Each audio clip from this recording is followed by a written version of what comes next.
Hello, friends. Welcome to March. I can't believe that we are already to March, but here we go. We're going to take a quick look back at February and also look forward what is on the horizon. So here we go.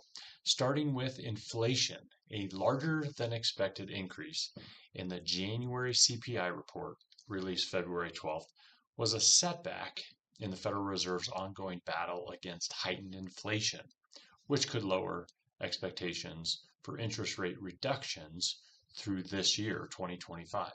However, the report could be the result of a spike in the trade deficit as producers overbought materials in December as a hedge against tariffs, or it could be residual seasonality, which is a spillover from the holiday season's elevated spending patterns. Now, the Personal Consumption Expenditures Index, PCE, remember that's a broader measure of inflation and the one that's preferred by the Federal Reserve, offered a counter to CPI.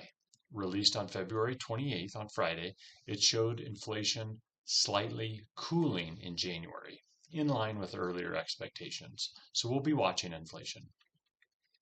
To the economy, our economist still thinks that we will hit mid 2% for GDP this year. Q1 could be very interesting though.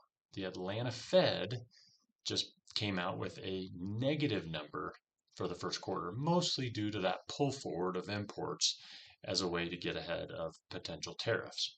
Remember, you have to net out exports and imports when you look at GDP. Equities. Stocks are slowing, you may have noticed, and may churn for a minute. After two really good years in a row, it is normal to have a correction or at least take a breather. We've been talking about this. We've been waiting for this. It's not a bad thing. But remember, 2 years into this current bull market, typically we see a much longer expansion. In my last video, we talked about the largest 7 to 10 stocks and their outsized impact to the overall market. Time will tell if that rotation has started into other names. That's something we're watching. Regardless, we do think the U.S. economy remains in good shape. AI remains a powerful mover, and bull markets historically, as I said, pull for a bit longer. This has kept valuations high. Eyes remain on tariffs, inflation, and interest rates.